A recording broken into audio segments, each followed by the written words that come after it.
Comment gérer sa relation à distance quand on est en couple et quand on est tous les deux entrepreneurs?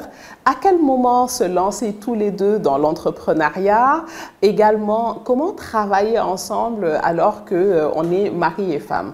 Bonjour, je suis Amina Diagne, coach d'affaires et formatrice en entrepreneuriat. Et aujourd'hui, pour répondre à vos questions, j'ai invité mon époux qui va vous donner sa version et ses astuces sur comment on a réussi à travailler ensemble depuis quelques années maintenant. Bonjour, je te laisse te présenter. Bonjour, je suis Chef Aziz Agbopanzo, donc ton mari. Alors, première question, quel conseil donnerais-tu aux personnes qui soit travaillent déjà ensemble et qui sont en couple ou aux personnes qui pensent se lancer pour travailler ensemble quand elles sont déjà en couple? L'avantage d'être ensemble, ça facilite les choses et ça complique les choses. Parce que le fait de vivre ensemble, on est souvent consumé 24 heures sur 24 entre le travail et la vie de famille. Il faut juste très tôt, au début de la relation, trouver un juste milieu, s'organiser dans son temps entre ce qui est temps familial et ce qui est temps professionnel. Nous avons l'habitude, par exemple, d'avoir dans notre calendrier un moment où nous avons des réunions tête-à-tête qui sont dans le cadre du travail.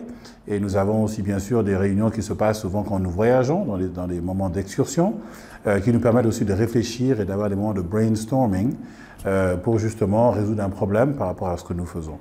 Donc il est très important de se connaître soi-même d'abord et de connaître l'autre, ses qualités, ses défauts, ses faiblesses et savoir être patient et savoir aussi bien communiquer. Parce que souvent, ce qui est perçu comme une conversation professionnelle pour avoir l'aide personnelle et vice-versa. Donc vraiment être sensible au ton et à la manière dont on développe certains sujets.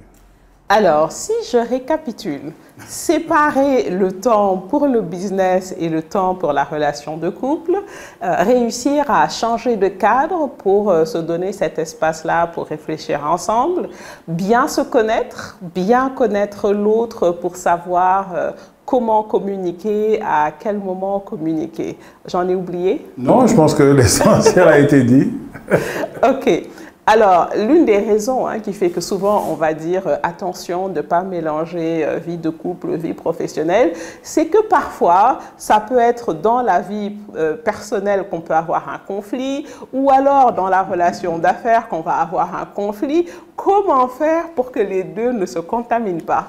L'essentiel, c'est de régler le problème dans la sphère dans laquelle il est, laisser qu'il y ait un transfert qui se fasse d'une partie de frustration personnelle à des frustrations professionnelles.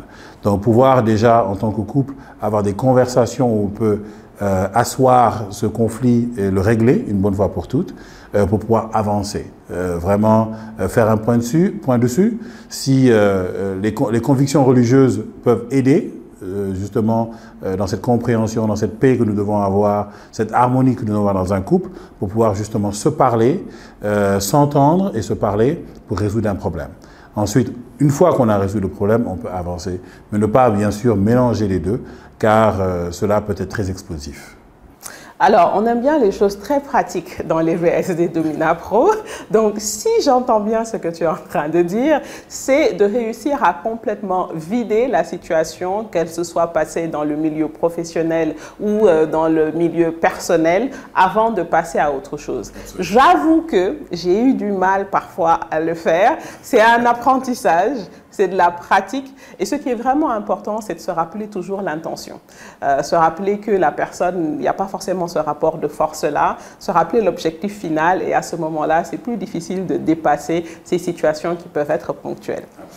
Dans notre relation, on avait ajouté une difficulté supplémentaire, c'est le fait de ne pas vivre ensemble toute l'année et donc de rajouter ce paramètre relation à distance en plus. Donc, je te repose la question maintenant, comment gérer en plus cette notion de relation à distance avec parfois 7 heures de décalage horaire quand on veut en plus travailler ensemble? Ça a des avantages aussi et des inconvénients.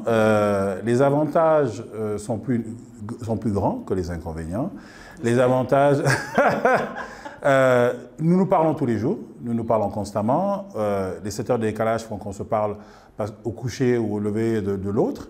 Donc nous avons l'un qui démarre, l'autre qui finit sa journée, mais il y a toujours un compte-rendu ou une conversation qui démarre ou qui finit selon la personne où elle est. Nous sommes en constante communication. On se voit régulièrement, donc on se voit au moins tous les 3 mois. Donc il y a aussi l'effet voyage, il y a aussi l'effet se manquer. Mais nous parlons travail ou nous parlons famille quand il y a des décisions à prendre, que ce soit de mon côté ou de ton côté. Ces conversations sont continuelles. Elles ne s'arrêtent pas. Donc nous pouvons facilement avoir une relation à distance, joyeuse. Il y a des retrouvailles, les joies des retrouvailles, et aussi gérer des choses, comme je dis, à distance ou en présentiel. Donc, communication en permanence, en continu. Heureusement, aujourd'hui, les réseaux sociaux le rendent beaucoup plus facile, le WhatsApp, le fait d'échanger. Mais c'est vrai que c'est important de garder cette connexion. Et il nous est arrivé de rire du fait de se dire que finalement, on a parfois le sentiment qu'on communique encore plus que des personnes qui sont ensemble au quotidien. Alors, j'avoue, je vais faire la confession aujourd'hui. Mon objectif ces temps-ci, c'est de réussir à créer un projet suffisamment intéressant pour t'obliger à rester super longtemps au Sénégal. Et je pense que je suis sur le point d'y arriver. Je te laisse nous parler du Dakar Restaurant Week. Bon, oui, c'est un projet qui me demande ma présence ici, beaucoup plus longue que d'habitude. Le Dakar Restaurant Week est une initiative qui existe partout dans le monde, mais que j'ai trouvé qu'il manque à Dakar ce même engouement de l'envie de sortir, de découvrir des restaurants, qu'on les connaisse ou qu'on ne les connaisse pas. Donc c'est un projet que j'ai déjà entamé. Je suis déjà dans la démarche des rencontres des restaurateurs à Dakar et j'invite tout restaurateur qui me regarde de nous rejoindre s'ils veulent participer, de me contacter. L'idée, c'est qu'en février, du 12 au 19 février, qu'il y ait une semaine où les restaurants auront un prix fixe ou un prix vraiment intéressant pour la population, pour les gens qui visitent, les visiteurs de Dakar, pour qu'ils puissent apprécier et découvrir ces restaurants et la gastronomie locale.